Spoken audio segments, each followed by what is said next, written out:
of Power, live from Washington, D.C.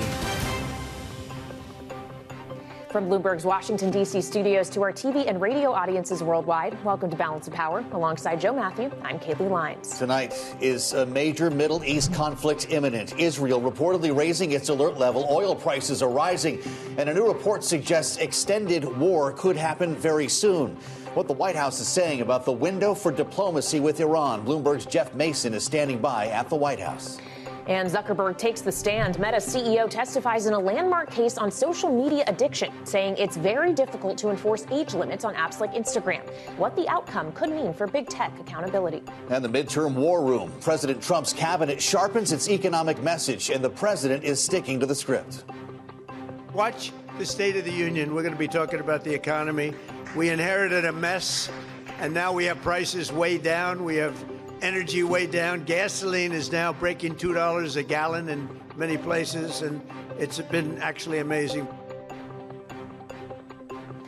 But is it enough to win over voters? That among the conversations we will have on this Wednesday evening. Thank you for being with us. And of course, the conversation we're still having here in Washington on day 5 of what is a partial government shutdown, Joe, is when, if ever, the Department of Homeland Security will be funded once again, if the White House and Democrats can come to an agreement on reforms for ICE. Well, that's right. And here we are with a new day and the same conversation, Kaylee, the same sticking points when it comes to demasking, when it comes to the use of judicial warrants, knowing, of course, that Republicans have offered a few things, including body cameras and additional training. This came up at the White House press briefing today. Press Secretary Karoline Leavitt, listen. Not to my knowledge, he hasn't had any direct conversation or correspondence with Democrat lawmakers recently. And we've been engaged in good faith negotiations with the Democrats. Last night, they sent over a counter proposal that, frankly, was very unserious. And we hope they get serious very soon because Americans are going to be impacted by this. Let's start there in our conversation with Democratic Congressman Glenn Ivey of Maryland, who serves on both the House Appropriations Committee and House Ethics Committee. Congressman, it's great to see you. Welcome back to Bloomberg TV and Radio. Here we find ourselves in this scenario once again, and I'm wondering your thoughts about what happens when lawmakers return to Washington. And I want to remind our audience that you're not only a lawmaker, but you were a lawman, a professor of law at Harvard. You were state's attorney for Prince George's County in Maryland and former assistant U.S. attorney for the federal district under Eric Holder. You're familiar with these issues that we're talking about, whether it's body cameras or masks. How come Democrats and Republicans can't get on the same page? Well, to be honest, I'm not sure. I mean, I would have thought that, you know, there's been movement on body cameras. The Secretary of Homeland Security came out and said she would move in that direction. But the other things, I mean, I think are pretty standard fare for police departments across the country. There's 18,000 of them. To the best of my knowledge, none of them have, officers going out on the streets with masks. I know they said something about, it's for the safety of the ICE agents, but they're not facing any more danger than regular police officers do, or anyone else in law enforcement for that matter. We had a judge assassinated 2 years ago here in Maryland, but you don't see judges sitting on the bench with masks. So I'm not sure why that's such a heavy sticking point. Same thing with respect to judicial warrants for going into houses. The Fourth Amendment requires that. So I'm not sure why they're sort of falling on the sword on that one. Well, Congressman, on your point to judicial warrants, can you just give us some insight as to how difficult those are to obtain? Because Republicans would contend that that would significantly impede the ability of ICE to conduct their operations and to do their jobs. Well, I mean, police departments do this every day across the country routinely.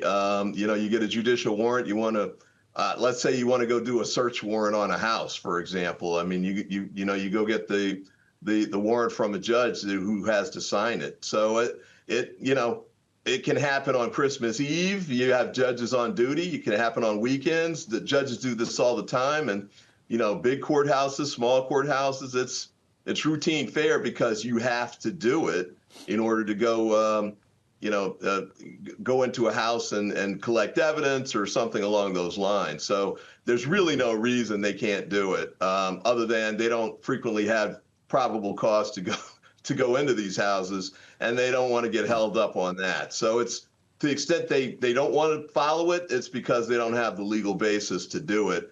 And I think that's a pretty telling thing. Well, where's your gut on this shutdown then, Congressman, before we move on to some other matters? We're on day 5 here, DHS, and when lawmakers return, we get into the month of March. We're going to start talking about missed paychecks by TSA workers, not to mention FEMA. I haven't even brought up this whole sewage spill that's going on, and we'll get into that in a moment in the Potomac River. Could we be in for a record-length partial shutdown here if both sides are still so far apart? You know, I'm not sure. We'll have to see how it goes. I know there have been some conversations, for example, about taking steps where you would provide funding for some of the other departments or agencies within Homeland Security, like TSA, for example. But I don't know that that's going to move forward on its own. But my hope, though, is that, you know, we can get back to resolving these kinds of things without resorting to the government shutdown approach. And again, I think this one, I think it's a pretty straightforward argument with respect to the things that we're asking for. And I honestly don't understand why the Republicans are opposing them so strongly. Well, Congressman, Joe alluded to it. I'd like to ask you about it now. The sewage spill into the Potomac, which has turned into quite the political back and forth between the White House and the governor of Maryland, Wes Moore. This is how the White House press secretary Karoline Leavitt spoke about this earlier today in her briefing. The next step in this process is for any of the 3 local jurisdictions involved, whether that's the Commonwealth of Virginia, the state of Maryland and Governor Moore, or the District of Columbia, to step forward and to ask the federal government for help and to ask for the Stafford Act to be implemented here so that the federal government can go and take control of this local infrastructure that has been abandoned and neglected by Governor Moore in Maryland for far too long. What is the proper role of the state versus the federal government here, Congressman? Man, she just can't resist the hyperbole. I mean, I think the Washington Suburban Sanitary Commission has been running for decades now. And, you know, we had a pipe that burst, and it's certainly the consequences have been tragic and unfortunate. But, you know, that kind of mudslinging, pardon the pun, there's really no place for it or no reason for it. You know, we've got a major problem here. We're trying to fix it. The feds can help and should, and it's because it's multi-jurisdictional in any event. And so the personal attacks, and I think the president said something like he'll help if the governor asks nicely or something silly like that. Come on, let's get beyond that kind of nonsense, and let's just step in and do the things that are necessary to fix it. Same thing with the FEMA request in Western Maryland, which, you know, the Trump administration refused to assist on that as well. So this is not how the federal government should run on these kinds of scenarios. And I'm hoping we can get back to the point where the Trump administration and the federal government in general just handle these kinds of scenarios like they do on sort of a regular basis, or had been before the Trump administration got in place. Well, Governor Moore did respond to the president. A statement from his office suggested that not only is this a federal government matter to deal with this particular Potomac interceptor, the pipe that bursts, but he said the spill has essentially been contained. As someone whose district is downstream from all this, Congressman, is that the case? And as the press secretary was asked today, when the World Cup comes to Washington, is the river going to smell like poop? Well, I think it's critical for us to make sure we take key steps. Certainly containing the spill and fixing the pipe are 2 big ones. Whatever kind of remediation we need to do, I think we have to start ramping that up. And I think it's going to be very expensive, but it's something that needs to get done. And I think the testing of water quality is critical as well, to make sure that to the extent people are, you know, resorting to getting the water from that tributary, that it's safe. I think that's critical as well. All 3 of those things, though, I think are doable. And I think the federal government should be taking a lead on doing those, especially because it's a multi-jurisdictional, issue. And I hope we can get past the name calling and all of that the Trump administration seems to be insisting on. I never imagined asking a congressman that question. Yeah, and doing so with a straight face. I applaud you, Joe. Congressman, I'd like to ask you something else pertaining to your state of Maryland and Governor Moore, who today spent time with the House Democratic leader, Hakeem Jeffries, trying to lobby the state legislature for a new map as we consider these redistricting wars ahead of the midterms. Here is how Hakeem Jeffries talked about the stakes in Maryland, what he'd like to see next earlier today. and it's our view, and I believe this is the view that has been clearly and decisively shared by Governor Westmore, that the best course of action at this moment is to allow an up or down vote in the Maryland State Senate so that we have an opportunity to move forward in a transparent way and see where things will land. Where do you expect things will land, Congressman? Well, my hope is that there will be a straight up or down vote on this. I think it's certainly been set up. Went through the commission that the governor set up. The House of Delegates passed the map that was proposed. It's now sort of languishing in the Senate. I hear from a number of senators that if it came up, they would vote in support of the map. Let's just get it done. I know the Senate president opposes a new map, and he's got his reasons for doing it. But, it's a democracy. Let the decision be made on the floor, on an up or down vote. If you could just put your legal hat on for one more question, Congressman. There are, of course, great concerns about redactions and lack of transparency following the release of the Epstein files. I'm just curious, with your background as a U.S. attorney, have you been to the Department of Justice, to that reading room? Have you had a chance to log into that system? And do you have concerns about lawmakers being tracked when they do so? I haven't been, but yeah, the tracking of what the lawmakers are searching is a shock to me. I never imagined that even this Department of Justice would engage in that kind of essentially spying on what members of Congress are doing. I don't know that it is, and the redactions that they failed to make is definitely across, over the line of legality, and the failure to comply with that law that was passed that the president signed is also breaking the law. So I think they need to, the performance of the Attorney General on Capitol Hill the other day, I think was way over the top, but missed the point, which is, you're supposed to be producing these documents on a timely basis, consistent with what the law requires. The redactions are supposed to be done in the right way. Don't release victims' names. I haven't heard things about naked pictures of some of these victims being put out. That's outrageous. So they just need to do their job and, stop with the theatrics on the Hill. If you do your job the right way, Madam Attorney General, you won't have to, put up with these kinds of concerns or worry about having broken the law. All right, Congressman, we appreciate you joining us. The Democratic Congressman Glenn Ivey of Maryland, thank you so much. Turning now to the escalating situation with Iran, Israel is reportedly raising its alert level as Axios now suggests an extended U.S.-led war could happen, quote, very soon as more military assets are deployed to the Middle East. Bloomberg's Jeff Mason joins us live from the White House North Lawn now. Jeff, what is the White House saying today about a potential path forward to diplomacy as they strengthen their posture in the region? Well, I think you're emphasizing both of the right points there. They are talking about diplomacy, and Karoline Leavitt, the president's press secretary, said that is President Trump's top desire, and that's what he wants, is for diplomacy to continue and for them to reach a deal. But even as he is doing that, and even as the White House emphasizes that, as you mentioned, they are moving major military assets into the region, aircraft carriers, planes, and military equipment that would be used or could be used for a longer military operation.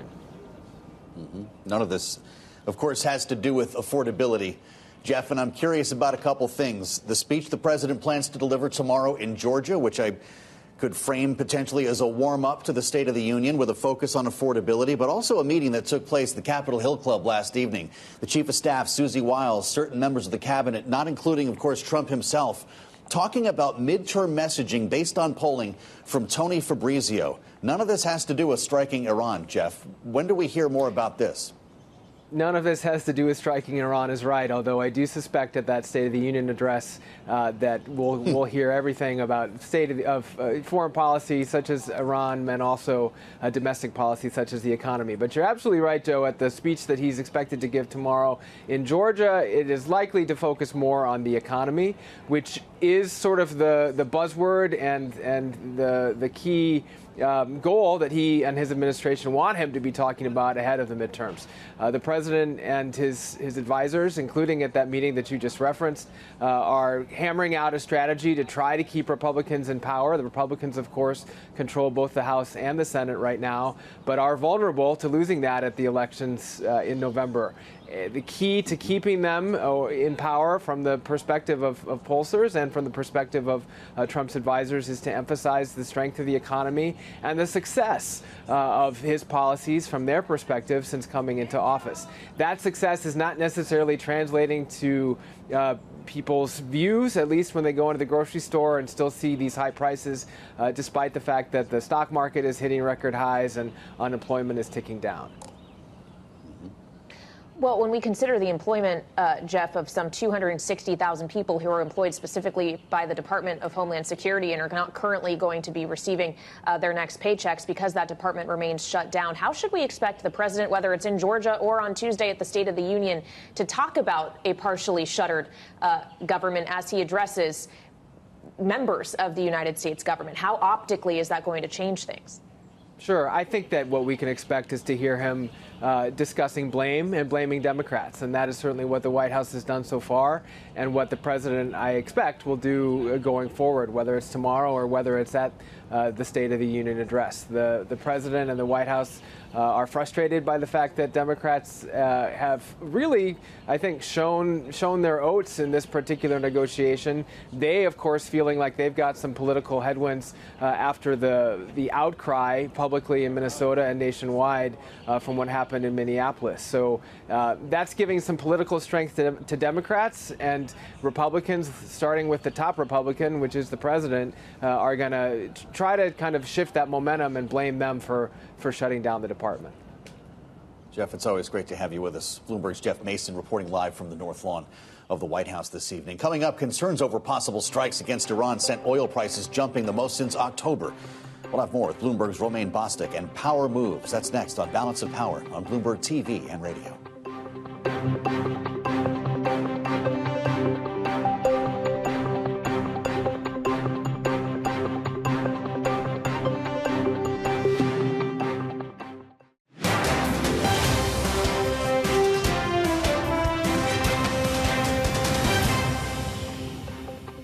This is Balance of Power on Bloomberg TV and radio. Alongside Joe Matthew, I'm Kaylee Lyons. Oil prices jumped the most since October today, with traders weighing the risk of a potential conflict between the U.S. and Iran if no deal is reached over Tehran's nuclear program. For more, we turn to Power Moves with Bloomberg's Romaine Bostick, who is joining us live from World Headquarters in New York. So, Romaine, obviously there's been a good deal of volatility in oil, but quite a move today. Yeah, that might be actually an understatement. I think when I was on the program yesterday, either you or Joe asked me about the drop that we were seeing in oil because of the idea that maybe there were some constructive talks going on in Geneva. But we've had this oscillation on a day-to-day basis. Oil prices were up about 4.5% today here in the U.S. on WTI crude. It was down yesterday, but then it was up the day before that. It was down the day before that, and then up the day before that, and then down the day before that. And, well, you see where I'm going with this, Kaylee. This is a market right now that is laser focused in right now in what the U.S. administration is doing when it comes to Iran, whether there is actually constructive diplomatic negotiations going on, or whether we're on the precipice of more military action in that region. Not only did oil prices rise on the day, but energy stocks did as well. In fact, that was the best performing sector in the S&P 500, led by some big gains in SLB, Diamondback, and Halliburton.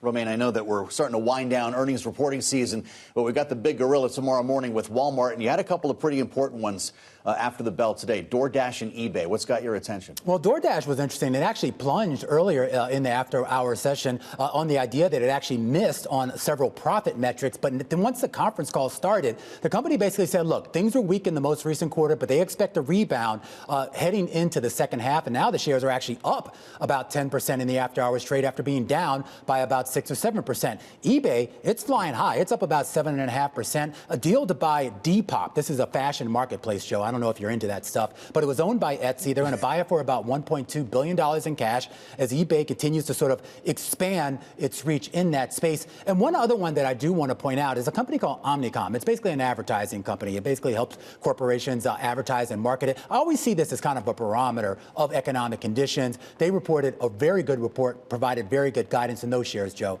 up in the after-hour session. Fantastic. I'm just glad to know my family's doing its part for DoorDash. Bloomberg's Romaine Bostic, thank you, sir. We've got a fly-on-the-wall view of the Fed's most recent meeting and their decision not to cut rates by way of Fed Minutes out today, detailing how officials signaled renewed worries over inflation, with several policymakers actually suggesting they may need to raise rates if inflation stays above their goal. Joining us now with details, Bloomberg's Michael McKee in town for the Minutes. Haven't they met Donald Trump? We're talking about higher rates now? Well, they're talking about the fact that at some point, if inflation doesn't come down, sure, they might have to raise rates. But this is notable not because they're looking at higher rates at the moment, but because they're even putting it on the table, which it hasn't been for the last couple of years. It's all been about cut, cut, cut. And this was what they call several members, which in Fed speak is 3 to 5. So the still majority doesn't agree with them, but they're starting to get more concerned.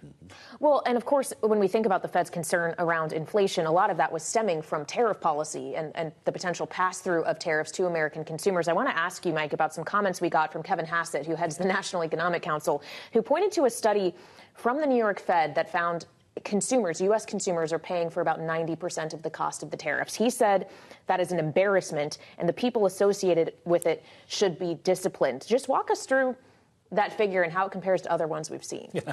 Well, maybe Mr. Hassett should be looking in the mirror in terms of embarrassment. The New York Fed study looked at who pays the tariffs and the incidence of tariff payments, and what they found was that American companies and American consumers pay about 90%. Which makes that study a real outlier, because the University of Chicago did a study and found that Americans pay about 99%. The Congressional Budget Office found that Americans pay 95%, and the Kiel Institute in Germany found that Americans pay 94%. So 90%, that's makes the administration's case a little bit better. But there's no question that Americans pay the taxes, and there's enough studies now. What Kevin Hassett seems to be saying is the same sort of thing you get when you talk to people about dynamic scoring on the budget. That you have to not just look at what it adds and subtracts, but you have to look at how it interacts with the rest of the economy and maybe makes things small, grow faster or whatever. So how do we ever put a final point on this? Would it require the Supreme Court to knock down the tariff regime and demand refunds? We'll find out then who paid them. That's going to be very difficult. Trying to get refunds is going to be very difficult because the tariffs are paid by the middlemen, the wholesalers who bring the stuff in, and then they charge everybody else. So figuring out who gets what will be really, really difficult. But if they do knock it down, it'll be interesting. But you're probably going to get them again fairly quickly through a number of other ways that the president can put on tariffs. So we'll still be paying. Yeah, we'll just switch to the numbers. 302, exactly, et cetera. Forget IEPA. Bloomberg's Michael McKee here with us in Washington. Thank you so much. And of course, we're going to get some more economic data. Mike will be running us through come Friday morning. GDP, PCE, going to be figures to watch. Meantime, we're watching the White House this evening as it isn't ruling out potential strikes on Iran, despite both sides hailing progress following yesterday's talks in Geneva. We'll bring you the latest details coming up on Balance of Power, get some analysis from Bloomberg Economics' Becca Wasser, as well as Danielle Pletka of the American Enterprise Institute. They'll be joining us just ahead on Bloomberg TV and radio.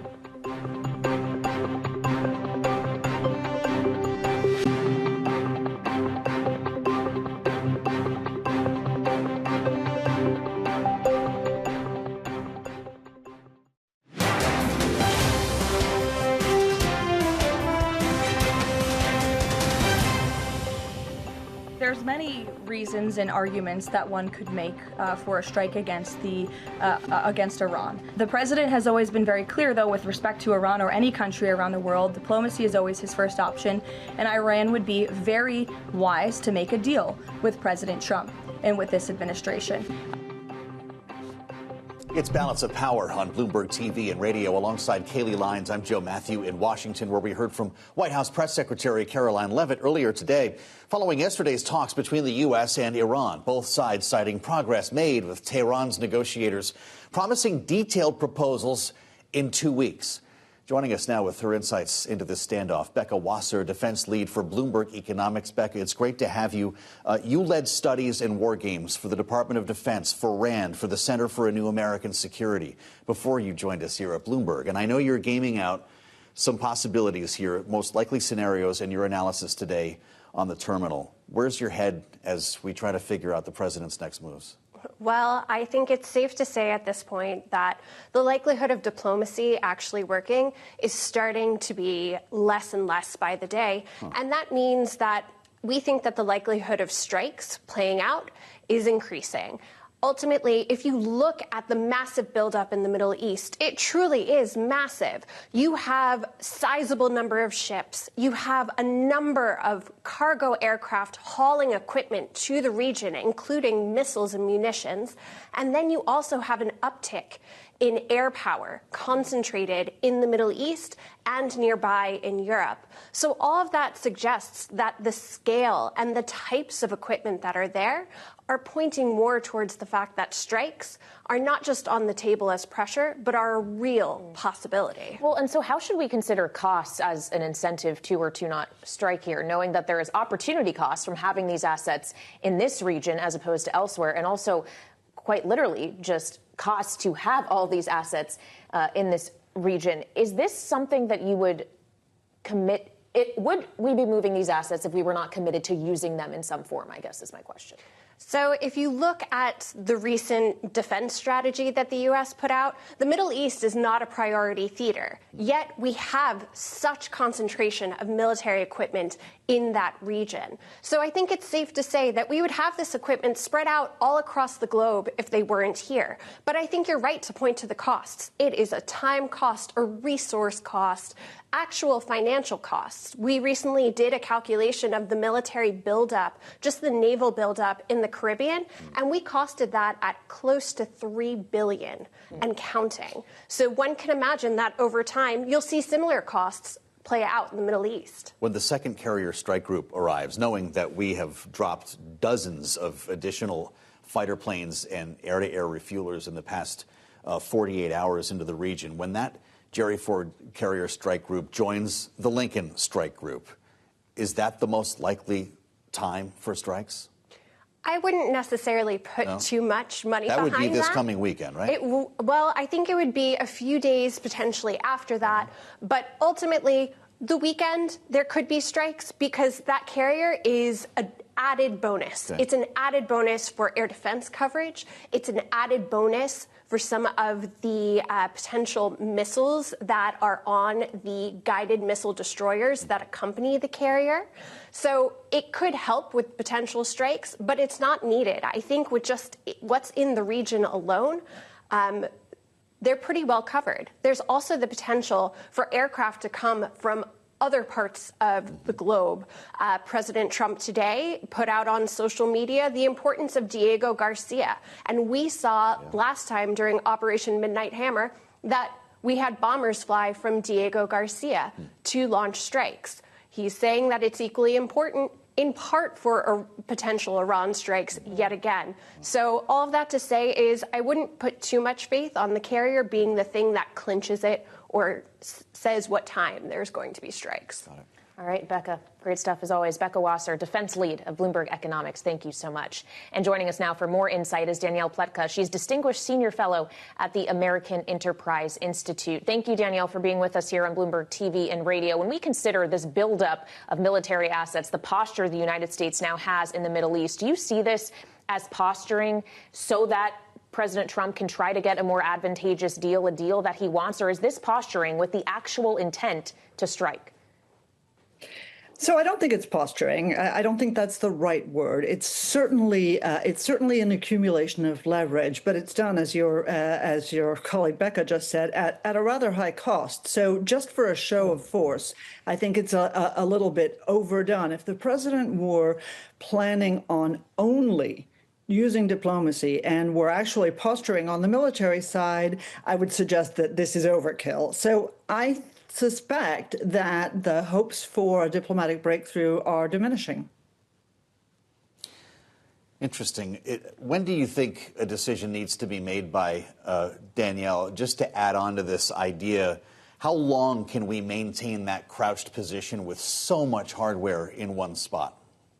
You're asking exactly the right question, because the reality is that we have been disinvesting in defense for so long. We cannot afford to have two carrier battle groups positioned for an imminent conflict with Iran and ignore China and ignore our own neighborhood and ignore the other threats that exist, Russia, whatever they are. So from the president's perspective, from the Pentagon's perspective, I don't think that this is a string that he can keep pulling on for weeks on end. This is something where there's going to have to be a decision reasonably soon.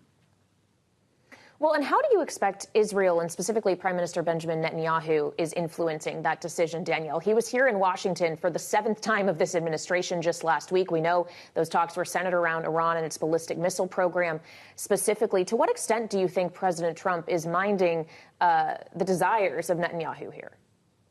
I think it's not correct to characterize these as desires. I think what we're looking at here are a set of shared threats. You know, remember, we are the great Satan and the little Satan, and we are the great Satan. Israel is the little Satan in the rhetoric of the Islamic Republic.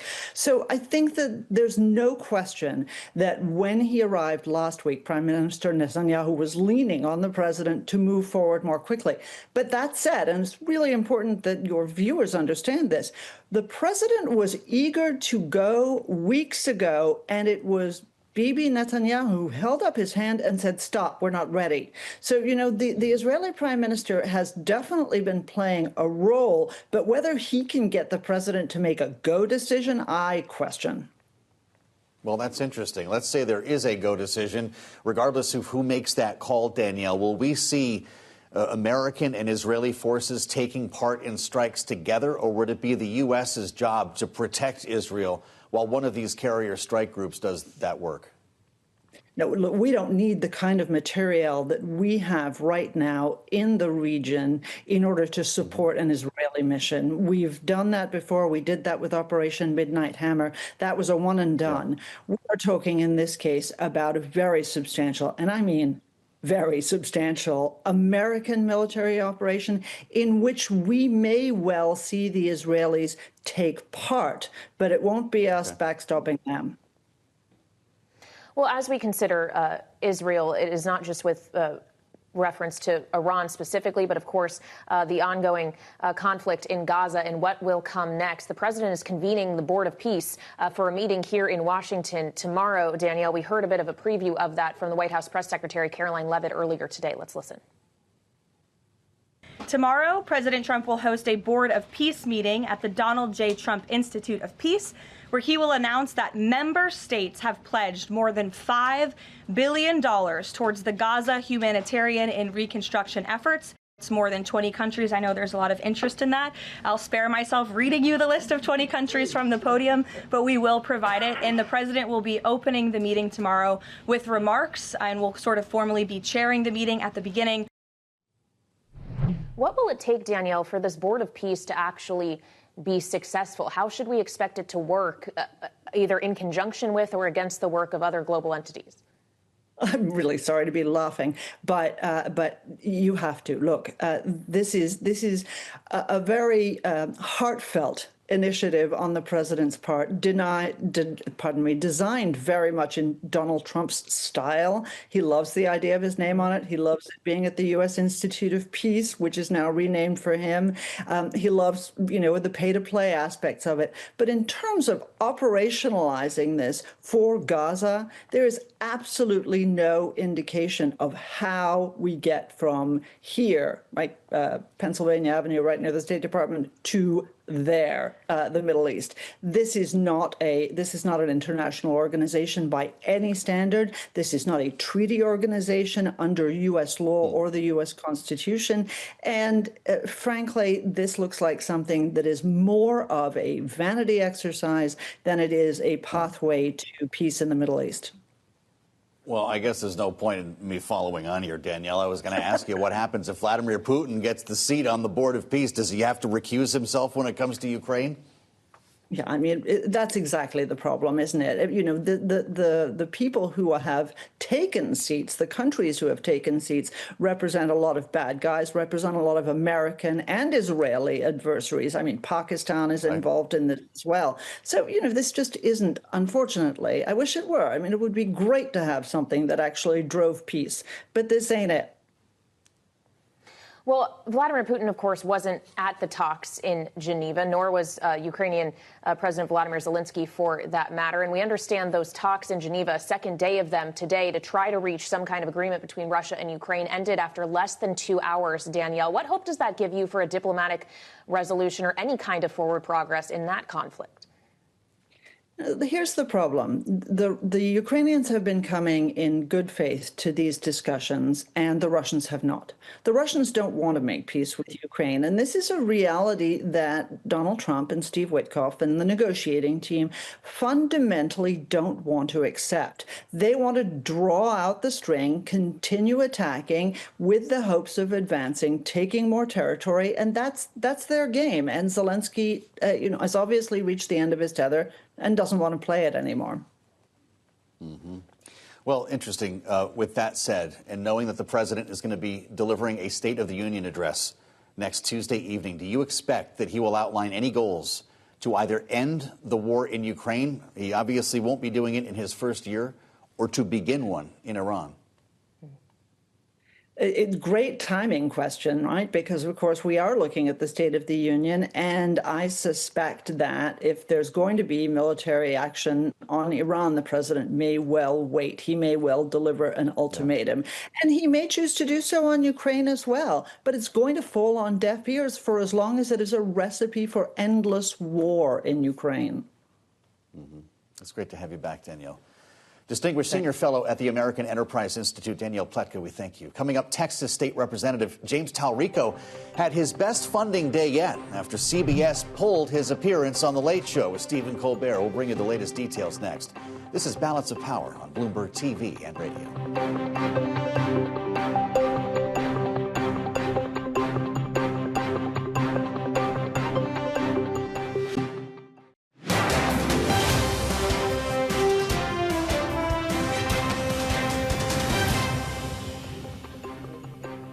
This is Balance of Power on Bloomberg TV and radio. Alongside Kaylee Lines, I'm Joe Matthew in Washington. Thanks for joining us. We'll have a lot more on today's top stories when we assemble our political panel up ahead. First, the stories we're watching in today's Power Brief. Construction will begin again on a $16 billion rail tunnel between the Hudson River after the Trump administration released previously frozen federal funds. The president withheld the payments back in October, as we told you then, demanding New York's Penn Station be renamed for him in exchange for the money. But a judge ruled last week the funding must be restored. And New York Governor Kathy Hochul announced that with the final payment restored today, construction can restart sometime next week. The project connecting New Jersey and Manhattan is expected to be completed by 2035. Will service an estimated 200,000 passengers a day. Meta CEO Mark Zuckerberg said it's, quote, very difficult to enforce age limits on Instagram, part of his testimony in a landmark trial over social media addiction. Zuckerberg faced pointed questions about whether he knew how many children under 13 were using the platform. He said the company has introduced proactive tools to remove underage accounts, but described the issue as challenging. The trial centers around a 20-year-old woman who blames Meta's Instagram and Google's YouTube for years of mental health struggles. It's been a profitable 24 hours for Democratic Texas Senate candidate James Talarico, who raised $2.5 million after conducting an interview that never aired on CBS television. The network pulled his appearance on The Late Show with Stephen Colbert over equal time concerns, a move that Colbert himself has been criticizing. But the interview was still posted online, where it's racked up more than 5 million views in less than 24 hours. And, of course, the money followed. The controversy coincides with the beginning of early voting in the Texas primary, in which Talarico is facing Congresswoman Jasmine Crockett, who claims Paramount reached out to her to explain CBS was free to air the Talarico interview as long as she was offered equal time. So joining us now with their reaction to that story and others is this evening's political panel. Roger Fisk, Democratic strategist and senior advisor with the Burway Group, alongside Republican strategist Matt Gorman, chief communications officer at Targeted Victory. Welcome to you both. Obviously, as Joe noted there, that James Talarico is in a primary, in the Democratic primary against Jasmine Crockett in the Republican Party. We have Ken Paxton, Texas's Attorney General, with incumbent Senator John Cornyn lagging behind him at this point, despite arguably the best efforts of the NRSC. Matt, if you are a Republican looking at Texas, you see the Talarico star rising, or at very least the fundraising numbers rising, and not so much with John Cornyn's numbers. How nervous does that make you? Well, the third person in the race also is the wild card with Wesley Hunt. And it's in many ways, from what I've heard both internally and seen a little bit of external polling, through a race. And likely two people are going to get to the runoff anyway. So we're going to go past March 3rd, most likely. And it's going to be very interesting to see. The contours of the race are very different depending on who gets in the runoff. Wesley Hunt probably is the most consistent path through both the primary and the general. With Paxton and Cornyn, there's some trade-offs, whether it's the primary or the general. So it could be anybody right now. Well, let's talk about the Democrats here, because I guess the lesson learned is it's good to be banned. Talarico posted that interview immediately. This is the interview that Donald Trump doesn't want you to see. Sometimes it's good to be caught in the act of, I don't know, you tell me. How do you orchestrate something like this if you're running for office? Matt and I were hoping that we would get canceled moments before the show, so we just to raise both of our stock. No, I mean, we live in an age where that reflective surface is so important. Who is up against you? Who's trying to stop you or something like that? And then I think the Talarico team did what they've been doing all along, which is a very human, very agile social media approach to it, where they were able to take advantage of it in real time. The video that really catalyzed it is him just in the back of a car, right? It's not even like high production. So it's very direct to camera, very organic, very authentic, which plays exactly to his brand. And they raised $2.5 million in 24 hours, which I don't know much about politics, but that's usually a good thing.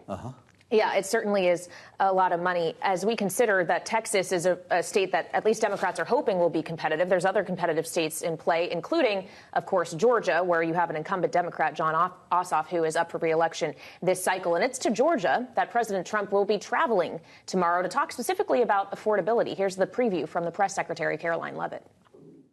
Georgia is obviously a very important state to the president and to the Republican Party, and the president loves the people of Georgia. He'll be touring, like I said, a steel facility, and then he'll also be stopping by another local business, and he will be giving remarks on affordability, on the economy, on all of the great economic news. He's spoken about his intention to go across the country a lot more, and obviously tomorrow's trip is evidence of that.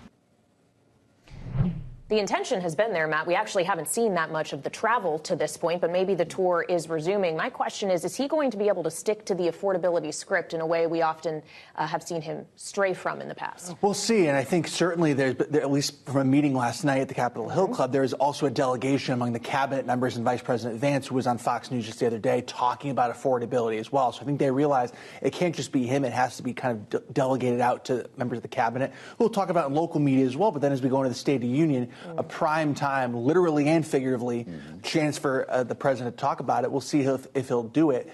But certainly they can be boisterous with some good jobs numbers, good inflation numbers of late. Makes it a little easier. How do Democrats handle the State of the Union? First, they need to pick somebody. I suspect someone's been selected to do the official response.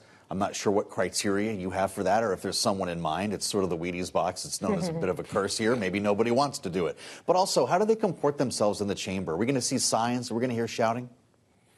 I would hope not. I subscribe to the idea that you can't allow others to determine your standards. So just because the president is constantly going to be going low, I think we have learned, and the redistricting fight comes to mind, that when they go low, we go high kind of attitude sometimes cedes too much ground, and that there needs to be a certain level of combativeness. But I would hope that a sense of decorum would prevail, and that if at least folks on the Democratic side feel so strongly about something that they have an urge to do, like a Marjorie Taylor Greene standing up and yelling, or like an Al Green, that they would just not attend. But maybe I'm old-fashioned. Well, and considering both Democrats and Republicans that are in attendance will be doing so knowing that they have not reached an agreement to keep part of the United States government funded. The Department of Homeland Security, Roger, in all likelihood, will remain shut down when it's time for the State of the Union because members will have just gotten back into town after recess. How do you expect that will be addressed in the chamber? Does this not give President Trump an opportunity to point to all the Democrats that do decide to go and say, this is your fault? Oh, I'm sure he'll do exactly that, as well as provide large dollops of self-congratulations and exaggeration and everything else. Unfortunately, every topic we've talked about here all gets down to the daily tide of clicks and eyeballs and the attention economy. And unfortunately, the president is up against a headwind here because all of America has seen the footage coming out of Minneapolis. And the polling behind a desire for reform and some guardrails put on Customs and Border Patrol and ICE is very, very high.